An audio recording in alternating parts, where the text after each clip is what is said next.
I got a story for you. Life or death story. It's early April 2025, and it's a couple days before Easter, and this person cannot get out of bed. You know, this isn't like the usual, oh, I wish I could get a couple more hours of sleep, not getting out of bed. This is the, I just can't move my body to get out of bed. Something's wrong. They have no energy. Like barely any, and the day is just starting, if not a couple hours into the day. And that's not the worst part. They have this relentless pounding headache that follows them to bed and greets them the moment their eyes open to start a new day. Like imagine that. All day long, this pounding. And it's been like this for weeks. And they also have life's burdens on top of all this. Right? They have a failed marriage. They have a miserable job. They have financial debt, loneliness, and they have to maintain a safe and loving environment for their children that pushes heavily on their heart, literally. Each day is a battle, and each day they feel further and further away from reality that they once remembered. This person is days and not hours away from death. Let me tell you something. This person was me. Here are 5 things that literally saved my life. But first, if you find this video interesting, go ahead and lovingly tap that like button and subscribe to the channel. It means so much to us, and it just shows that our content is reaching you and it is helping, or at least just making your day a little brighter. So, back to the story. Number 1. Identify triggers. Triggers. What does that mean? I'm sure most people know what triggers are, and identifying them is sometimes trickier than you think. A trigger, if you're not aware of it, is basically like a trigger of a gun. Someone or something, right, that triggers a response in you. It's mostly associated with the negative. It could be a text message, a phone call from a certain person. It could be a social post from a certain person. There could be a social post from someone you don't even know, but it triggers you, what they say. Basically, anything that kind of brings you back to a negative experience that happened in your life. My triggers were my ex-wife and an ex-best friend. Awkward. It is awkward. God, they could just say her name and it would just trigger me. And how I found this out was remarkable, actually. So, yeah, it's a tough one.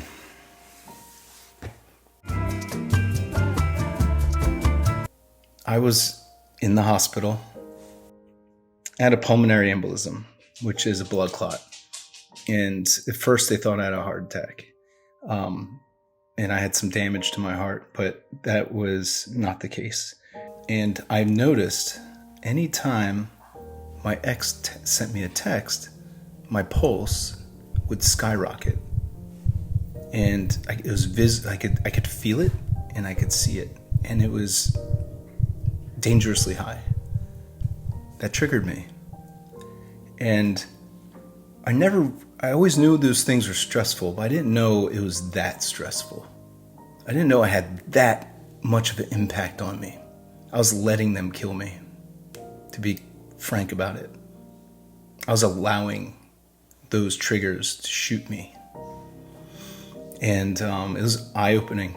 Even if it's still broken, but you find out what it is, the problem, you feel like you're one step closer. It's not one step, it's a huge step closer. That you're like, you can identify it, and now we can get to work and figure it out. That's what identifying these triggers really is. It's really sitting down or being aware. I could have totally missed all that. I could have missed all of that, and I might not be here right now talking to you if I did. So it's key. Identify your triggers. Find the source of the problem. And then we have to figure out how to deal with that and move forward. And that leads us to number 2. Number 2. Learn to let go. Yeah. Learning to let go. I think when people would say let it go to me, like, just let it go. Hey, just let it go. Kind of just like forget it. It's a bit different than that. It's not just forgetting it. It's not just throwing it to the side. It's not you're just throwing it away. You're acknowledging it. You're acknowledging these things because they keep coming up, right? Subconsciously or whatever, they're just going to keep spinning and ruminating in the back of your mind constantly. So you have to face them eventually. Holding on to the pain doesn't keep the person. Holding on to the pain doesn't keep that thing that you want, that this or that. There's seasons in life, there's chapters, and it's okay for things to end and to let them go, because something is coming if you're aware, if you have your eyes open, if you let them come. Like what you think is terrible at that moment, and it really can seem terrible, it is most likely a blessing if you just let it ride out and not try to control it so much. It really reveals exactly what is planned out for you. And this is going to sound really silly, but when I identified the trigger, I had a little flash in my mind of like, what is something really relaxing? Like, I need to learn how to chill out. I need to learn how to just let this stuff go. And then I thought of a hammock. And sure enough, I went online and I bought a hammock. And I highly recommend buying a hammock. But either way, I'd get on the hammock and I felt like a bit of weightlessness, especially once I start to relax. In the beginning, I'll use music, any kind of music I like, pretty chill. I'll just stare at the sky, watch the birds fly around, look at the trees, the leaves, just observe nature and kind of get out of my own head at first. And as I calm my mind, I noticed those triggers and those other things from the past would try to come in, and it didn't like me relaxing. It was like, we can't relax. We have to do this, and this. Get your ass off this hammock. But my body, I would say my soul, knew the time I needed. And that's important, to learn how to let go, is to learn how to rest. Take a minute, more than a minute, every day. If you're at a busy office, maybe go in your car. Maybe just find a darker, abandoned, office and put on some headphones. Just get away from everybody for a bit. Calm your mind. Then you'll notice a difference when other things start coming in. A bit different than just the thoughts that drive you crazy. You get these other things that pop in that come from a different place, from a higher place. And they're clear and they feel right. They really do. It blows my mind every time it does. And letting go is kind of like, and this is a word people aren't really fan of either, surrendering. Like, we're proud people and it just, who wants to surrender? It's like you're giving up. You're surrendering the pain. You're surrendering the past. You're surrendering to an idea of what you thought you were, which you're really not. And you know that deep down. And when you do that, you surrender that and you let it go, I promise you, I'm telling you, it's a beautiful thing. Even if you're not amazing at meditation, is meditation. All right, you're not doing it wrong, at least you're trying. So that's why people really stop pretty early when they try to meditate, because they feel like they're doing it wrong. And just the act of relaxing, you're on the right track. So just keep going. I highly recommend diving into different audiobooks for guidance in these areas. But I also noticed that it was like always someone else's voice, and I tried recording my own meditations, my own meditations with my own voice, and I noticed it stuck better. And then I was like, well, what about different categories? What about this? And all this led to the creation of Soulpower app, which is currently being built right now. So down below in the links, we have a place where you can sign up for early entry for a beta test to test the app. And it's essentially everything I just said. It's all these different sources for manifesting and meditating on different aspects of love and relationship, abundance, health, all those different things. But you have the option to use your own voice, which is super easy to use. And if you don't want to use your own voice, then we have plenty other voices that you can use. But it's a really cool tool, and I'm really excited about it getting out there. Number 3, tame your inner dialogue. Yeah. Yeah, I don't know about you guys, but have you ever said something in your head and you're like, what the hell was that? It's like, what? For the longest time, I thought it was just me. I thought maybe I was just a little crazy. You're crazy. There's thoughts that come in that you're not enough. You're not enough. You're not like other people. Those people are different. Those people are special. We create these things like, I'm not good at this. I'm not good at that, because something happened when you were younger. It's happened to me. I've had certain things that I'm trying to rewire my brain of, just like these things that happened when I was younger that I avoid. What late at school were you? Identify these thoughts and categorize them. Put them into categories, and you label it right there on the spot. You'll start noticing that they start fading. They kind of like give up a bit over time if you're consistent. And then this is, I believe, really key. Ask yourself this: does this support my purpose and my goals? And most of the time you're going to realize, like, no, it doesn't. When you have creativity and creative thoughts that support that, that's beautiful. You want to keep those buggers. That's gold. But does this support my purpose? Number 4, the soul contract.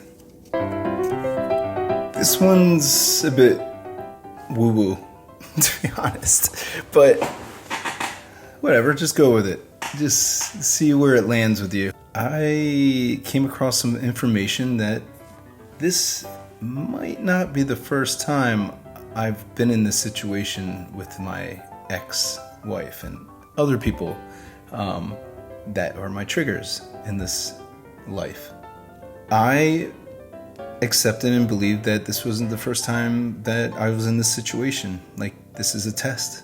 And I probably failed miserably in the past with dealing with this. And the soul contract is basically, before we come here, and we're on the other side, is our essence and our energy, is you have an agreement with these other souls that you're really close to.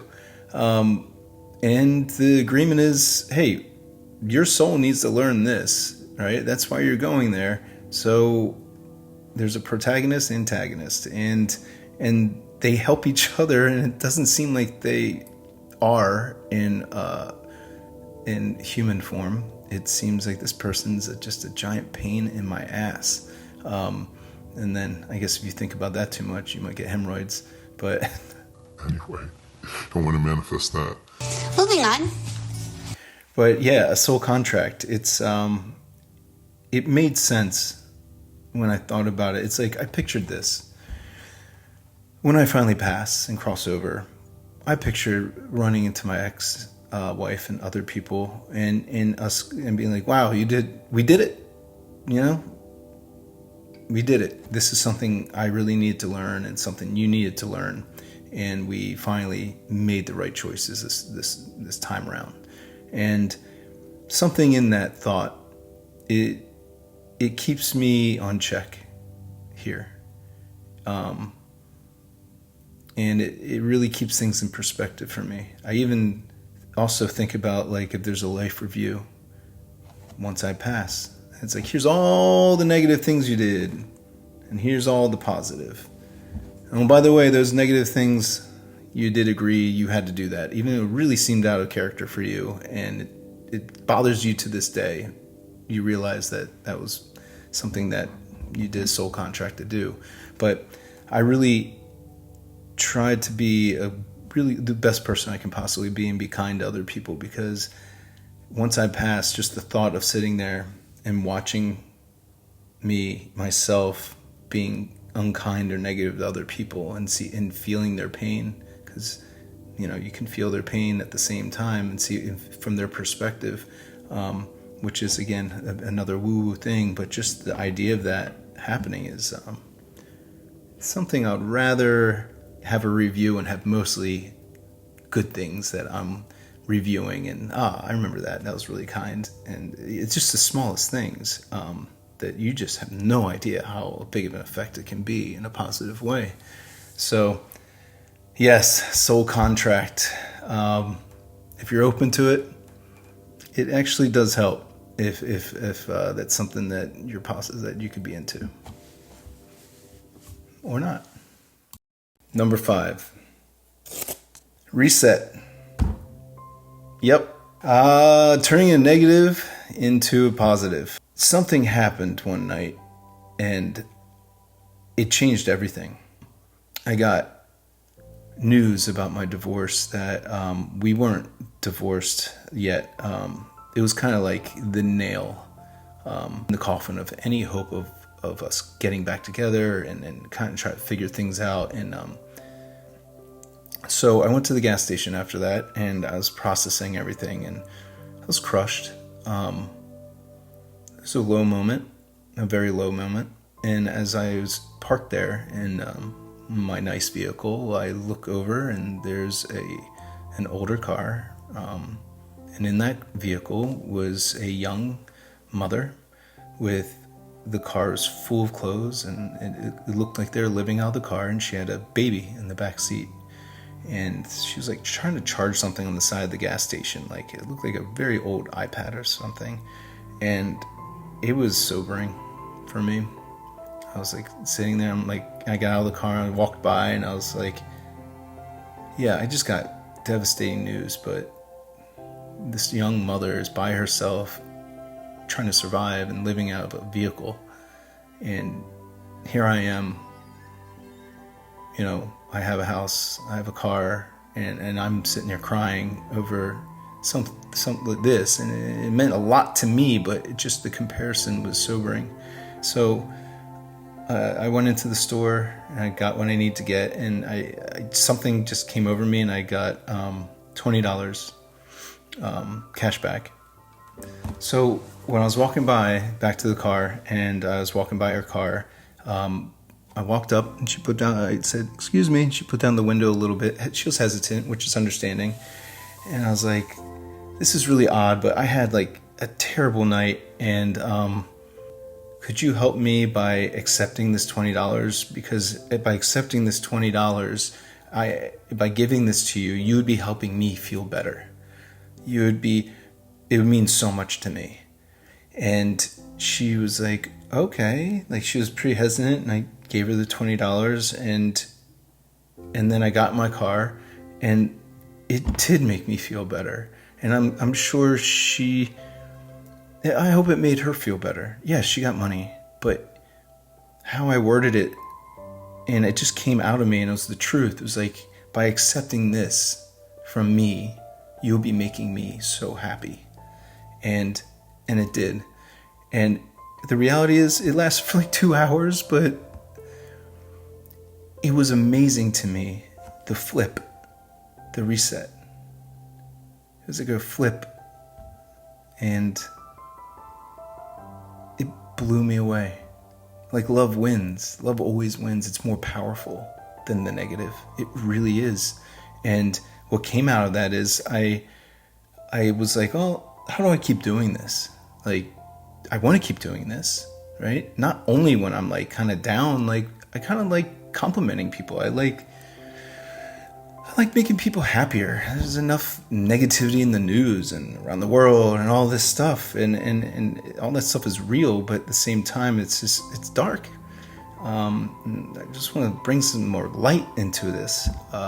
So for a while, I was just giving compliments more to people, being more aware of that, and then I started printing these cards on my own, and I'll just have like nice sayings on them, and I started handing those out, and that really helped a lot too. I have a few here, like I print them out here. Your struggle makes you stronger, and I call them hope cards. You got this, one step at a time.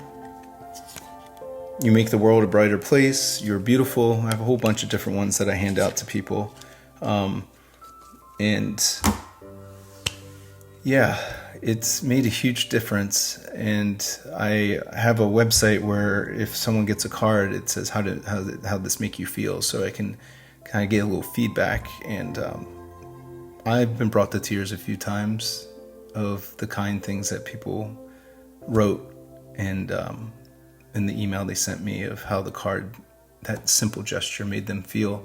And that is when my soul was at peace. That's when my purpose was revealed.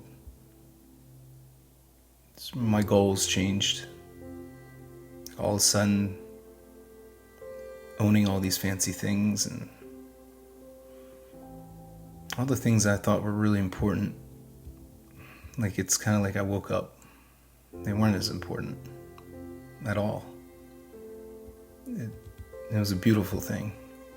So, Soulpower.